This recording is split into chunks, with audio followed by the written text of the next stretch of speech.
He moved into the apartment next door under the cover of darkness, as if the night itself was trying to hide him from the world that once celebrated his name.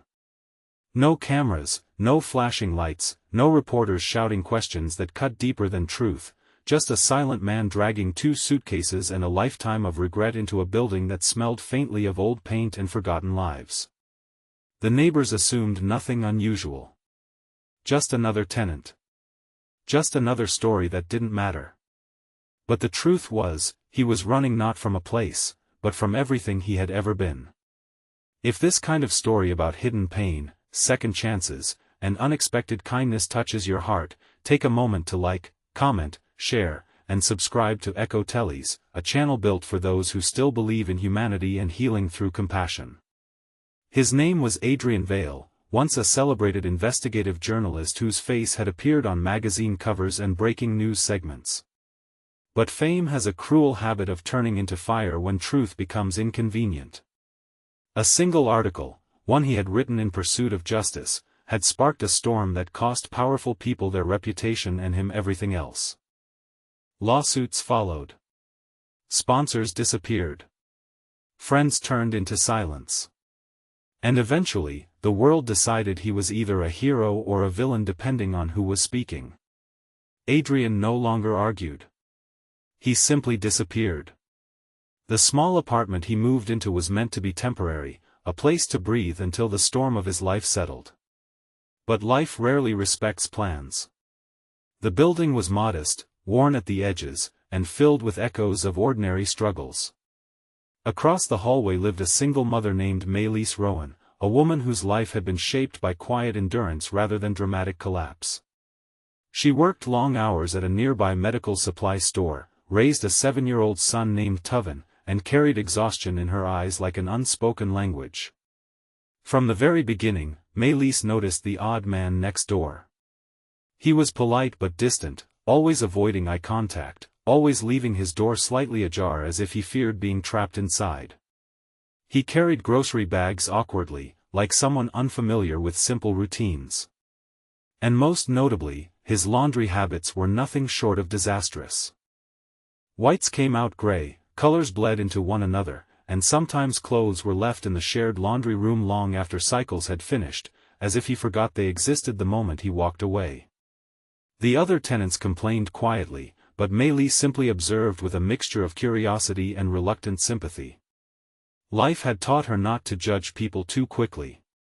Everyone carried invisible burdens, and hers was heavy enough without adding someone else's mystery to it.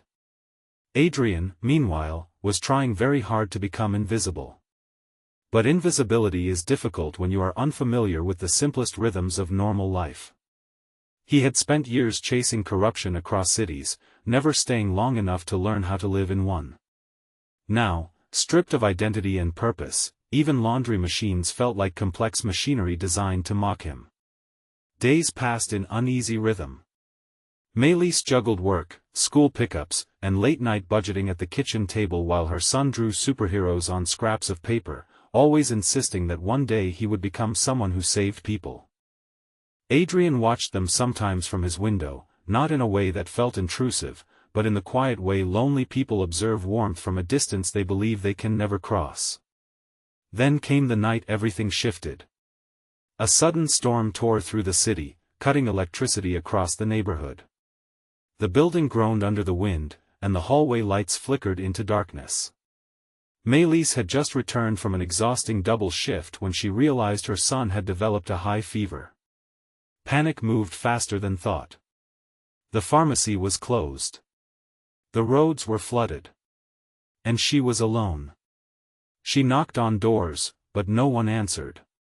When she reached Adrian's apartment, she hesitated. He was the last person she would normally turn to. But desperation removes pride from the human heart. She knocked anyway. The door opened slowly, revealing a man who looked as if sleep had forgotten him entirely. Maylise explained the situation in fragments, urgency breaking her words apart. Without asking unnecessary questions, Adrian grabbed a flashlight, a small first aid kit he barely remembered buying, and followed her into the stormy night. The walk to the nearest emergency clinic felt endless.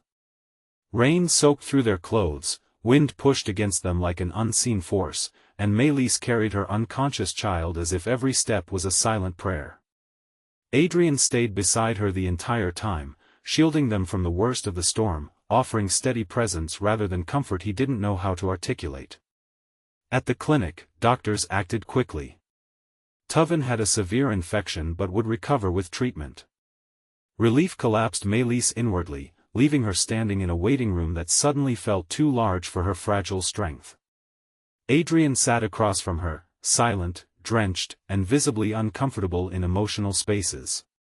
For the first time, Maëlys saw past the awkward neighbor and noticed something deeper. There was exhaustion in his silence, not indifference. There was grief in the way he avoided attention, not arrogance. There was a man who had been running for so long that standing still felt like punishment. In the following days, something subtle began to change. Maëlys found herself knocking on his door more often, initially for practical reasons. A broken fuse she didn't know how to fix. A stuck window before another storm. A leaking pipe that threatened to flood the hallway. Adrian never refused, though he always acted as if these small repairs were foreign tasks learned in another lifetime. In return, Maëlys began leaving small plates of food outside his door, never insisting, never intruding. She noticed he sometimes forgot to eat. She noticed the emptiness of his fridge. She noticed how a man once surrounded by headlines now lived like someone who didn't expect tomorrow to matter. One afternoon, while repairing a broken kitchen shelf in her apartment, Adrian accidentally knocked over a stack of papers. Among them were bills, eviction notices, and handwritten schedules carefully designed to stretch a single income across impossible demands. He didn't comment. He simply helped gather them quietly, but something in his expression changed that day. He began noticing not just Maëlys, but the weight she carried. Life has a way of intertwining broken people when neither of them is looking for connection. As weeks turned into months, Adrian slowly became part of their world. Tuvin grew fond of him, often asking him to help with small science projects or fix broken toys. Adrian, surprisingly, was patient with the boy, as if teaching simplicity to a child helped him unlearn complexity in himself. But peace rarely arrives without resistance. One evening, Maëlys found a reporter waiting outside the building. The past had finally tracked Adrian down. His real identity was exposed again, his story resurfacing, his name attached to controversies that had never fully died. Panic returned to Adrian's eyes, the same kind that had driven him into hiding in the first place. He prepared to leave without explanation, quietly packing his things as if disappearing had become a reflex. Maëlys stood in the doorway, watching a man she barely knew yet deeply understood trying to vanish again. But this time, something was different. She no longer saw a fugitive. She saw a man who had never been given permission to be human after falling from grace. Instead of letting him leave, she asked him to stay, not with words of persuasion, but with the simple truth of presence. She reminded him, without accusation, that running only extends pain, it does not erase it. That sometimes hiding is just another way of giving fear control. Adrian did not leave that night.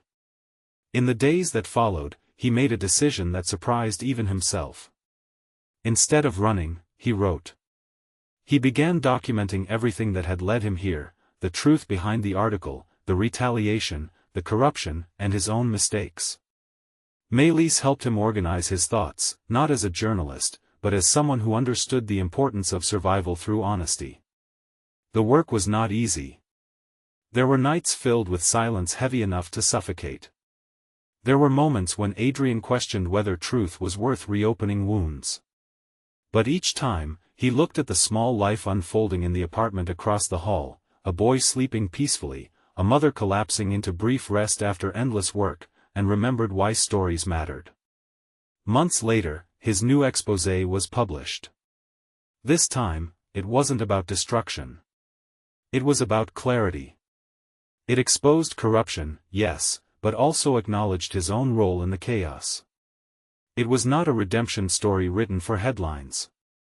It was a human confession. The reaction was unpredictable. Some criticized him. Some defended him. But what mattered most was that he no longer ran. Maëlys never sought recognition for her role in his transformation. She continued her life, working, raising her son, and surviving each day as she always had. But something had changed in the way she carried herself. The world had not become easier, but it had become less lonely. Adrian eventually moved into a smaller role at a community paper, far from fame, far from chaos. He stayed in the same building, not as a fugitive anymore, but as someone rebuilding piece by piece. One evening, as the sun cast long golden shadows across the hallway, Maëlys found him fixing her broken laundry machine, the same machine he had once struggled with so badly. She watched quietly, realizing how strange life was. How the man she once thought was simply bad at laundry had actually been lost in a much deeper way. And in that moment, something unspoken passed between them. Not romance, not obligation, but understanding.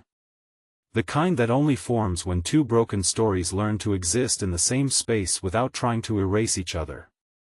Before the story ends, if this journey of pain, healing, and unexpected second chances touched your heart, please take a moment to like the video, share it with someone who needs hope, and subscribe to Echo Tellies. Your support helps keep these human stories alive.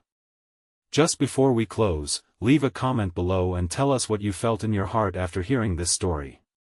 And as the final quiet settles in, remember this: sometimes the people we think are broken or lost are simply waiting for a place where they are no longer forced to run.